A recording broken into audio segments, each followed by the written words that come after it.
Hello friend, welcome to my YouTube channel. आज मैं आपको बताने वाला हूँ, क्या आप महाभारत के 25 अद्भुत तथ्यों के बारे में जानते हैं। वीडियो को जानने के लिए वीडियो के अंत तक बने रहे। महाभारत की रचना महर्षि वेद व्यास ने की थी और इसे पांचवा वेद ग्रंथ माना जाता है। यह हिंदू धर्म संस्कृति का एक अनमोल धरोहर है। भगवत गीता भी इसी काव्य से निकली है। इसमें कुल 1 लाख श्लोक है और इसलिए इसे षष्ठ शास्त्री संहिता के नाम से भी जाना जाता है।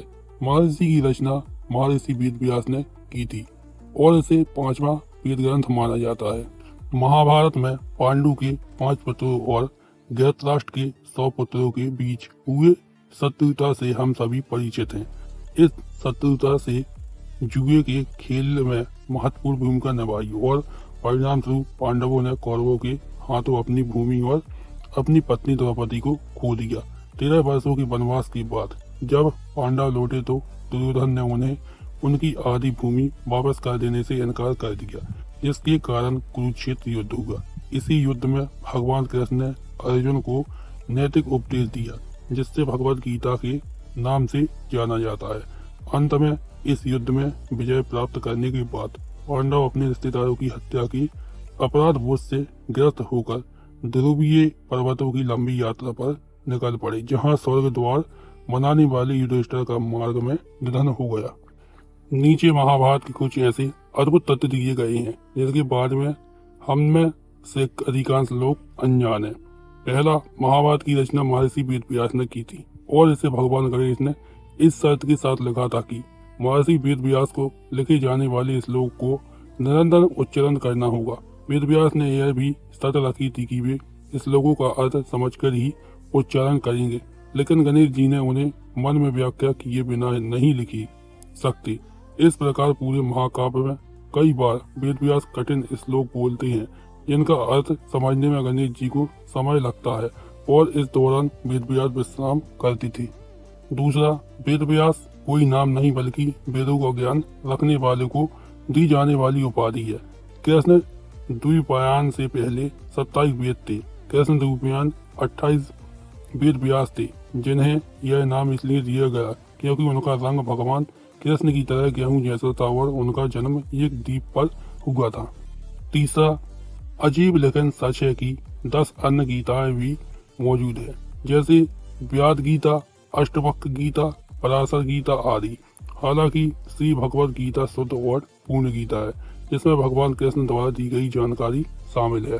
चौथा, वेद व्यास के शिष्य और वैशंपायन से सर्वप्रथम महाभारत का अध्ययन राजा जनमेजय के महल में किया, जो अभिमन्यु के पोते और परीक्षित के पुत्र थे। उन्होंने अपने पिता की मृत्यु का बदला लेने के लिए अनेक सर्वयज्ञ किए।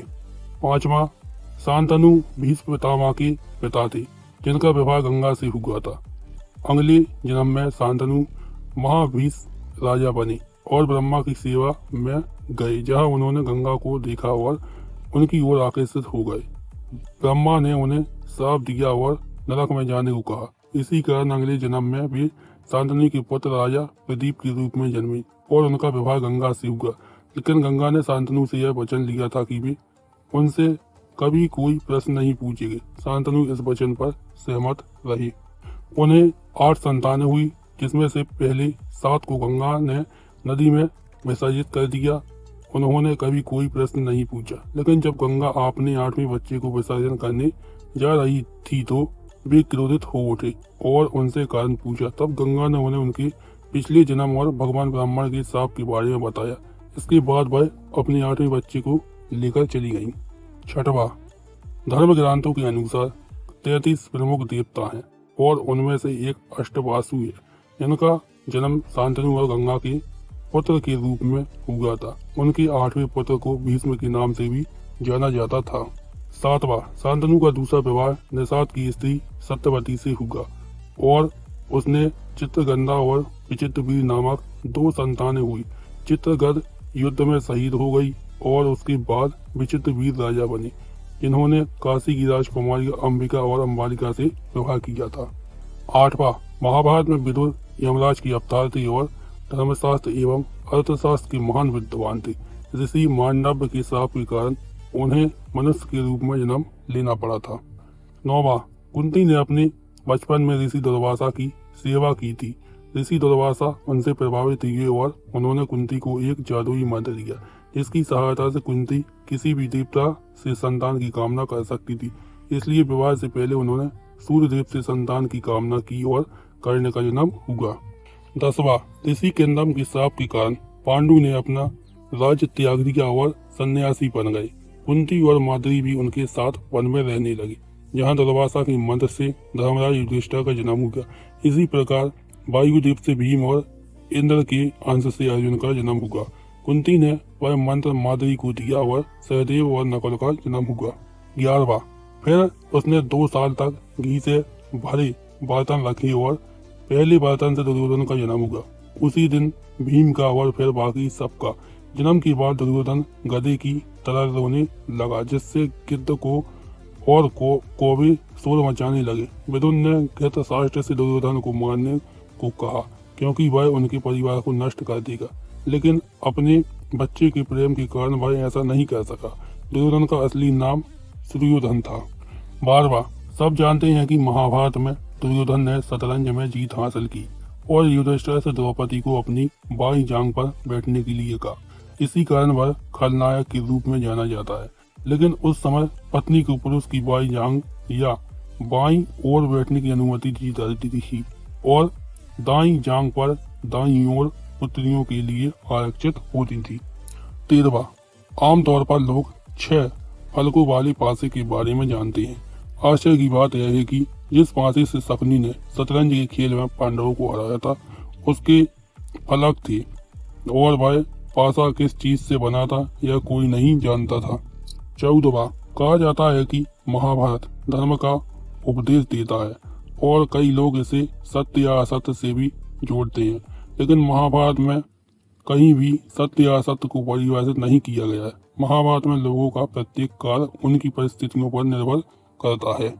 अगला है भविष्य की भविष्यवाणी करने के लिए ज्योतिषी नक्षत्र पर निर्भर रहते हैं, क्योंकि महाभारत काल में सूर्य राशियां नहीं थी। नक्षत्रों में रोहिणी प्रथम स्थान पर थी, अश्विनी नहीं। अगला है, क्या आप जानते हैं कि महाभारत के युद्ध में विदेशी भी शामिल थे?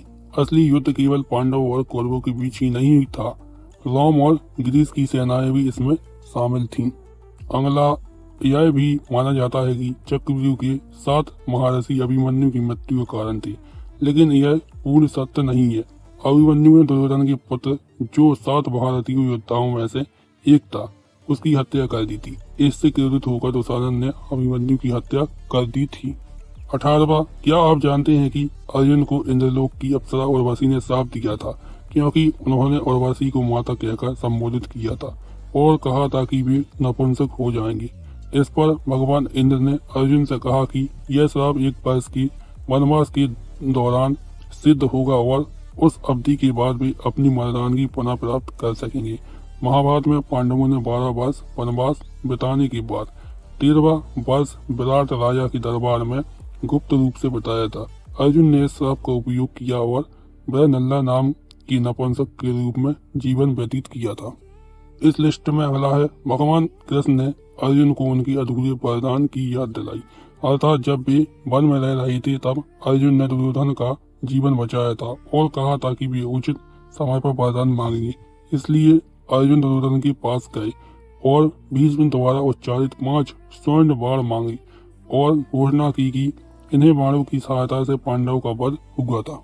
उसी समय दुर्योधन उस समय चौंक गया जब अर्जुन ने उससे 5 स्वर्ण बाण मांगे, लेकिन चूंकि उसने वादा किया था इसलिए उसने बाण दे दिए। फिर अगली सुबह जब वह भीष्म के पास गया और 5 और स्वर्ण के बाण मांगे तो भीष्म ने हंसे और बोले कि यह संभव नहीं है और आगे कहा कि कल महाभारत युद्ध में जो कुछ भी होगा वह बहुत पहले ही लिखा जा चुका है और कोई उसे बदल नहीं सकता। 20वां, महाभारत के युद्ध में भगवान कृष्ण ने अपना वह वचन तोड़ दिया कि वे कोई शस्त्र नहीं उठाएंगे, परंतु जब उन्होंने देखा कि अर्जुन भीष्म की शक्ति का सामना नहीं कर पा रहे हैं तो वे असहाय हो गए और तुरंत रथ की लगाम फेंककर युद्ध के मैदान में कूद पड़े। रथ का एक पहिया उठाया और भीष्म को मारने के लिए उनकी ओर दौड़े पड़े। अर्जुन ने कृष्ण को रोकने का प्रयास किया, परंतु सब कुछ व्यर्थ था। 21वां, क्या आप जानते हैं कि भगवान कृष्ण ने कौरव के बजाय पांडवों का साथ क्यों दिया था? दरअसल अर्जुन और दुर्योधन दोनों युद्ध में कृष्ण का समर्थन मांगने उनके पास गए और उनके कमरे में प्रवेश किए। दुर्योधन पहले कमरे में दाखिल हुआ और कृष्ण के पलंग पर उनके सिर के पास बैठ गया। अर्जुन पलंग के चरणों में गया और हाथ जोड़कर खड़ा हो गया। जब कृष्ण जागे तो उन्होंने सबसे पहले अर्जुन को देखा, मुस्कुराया और कहा कि वे उसका साथ देंगे। 22वां, महाभारत में कौरवों की रक्षा जयद्रथ ने की थी। वह अपने वरदान का प्रयोग पांडवों की चक्रव्यूह में प्रवेश करने से रोकने के लिए कर रहा था। भगवान शिव ने जयद्रथ को वरदान दिया था कि वह युद्ध में पांडवों के भाइयों को एक दिन के लिए रोके रखेगा, सिवाय अर्जुन के, जिसकी रक्षा कृष्ण कर रहे हैं। लेकिन जब चक्रव्यूह में अर्जुन का पुत्र मारा गया, तब अर्जुन ने अपने बाण से जयद्रथ को मार डाला था। 23वां, एकलव्य ने द्रौपदी के जुड़वा भाई धृष्टद्युम्न के रूप में पुनर्जन्म लिया। रुक्मिणी के अपहरण के दौरान कृष्ण ने एकलव्य की हत्या कर दी थी, इसलिए गुरु दक्षिणा के बदले कृष्ण ने उसे आशीर्वाद दिया कि वह पुनर्जन्म लेकर द्रोण से बदला ले सकेगा। 24वां, दुर्योधन ने भगवत गीता सुनने से इनकार कर दिया। कहते हैं कि वह पहले से ही सही गलत जानता है। उसने यह भी कहा कि कोई शक्ति उसे सही मार्ग चुनने से रोक नहीं रही। यदि उसने कृष्ण की बात सुनी होती तो पूरा युद्ध टाला जा सकता था। 25वां, आश्चर्यजनक, द्रौपदी देवी दुर्गा का अवतार थी। एक बार देर रात भीम ने देखा कि द्रौपदी देवी दुर्गा के रूप में अपने खाली कटोरे में भीम का रक्त मांग रही है। बेहद भयभीत होकर उन्होंने यह सारी कहानी अपनी माता कुंती को सुनाई। तब कुंती ने द्रौपदी से भीम को कभी भी हानि न पहुंचाने का अनुरोध किया। नरस्वर होने के कारण द्रौपदी को वचन देना पड़ा और वचन देते समय उन्होंने चितकते हुए अपने होंठ काट लिए। कुंती ने अपने वस्त्र के किनारे से उनके होंठों से रक्त पहुंचा और उन्हें आश्वासन दिया कि भीम उनके लिए कटोरा भर देगा। अगर आपको मेरा वीडियो अच्छा लगा हो तो वीडियो को लाइक कीजिए, चैनल को सब्सक्राइब कीजिए और वीडियो को ज्यादा से ज्यादा शेयर कीजिए। Subscribe now and press the bell icon. Never miss an update.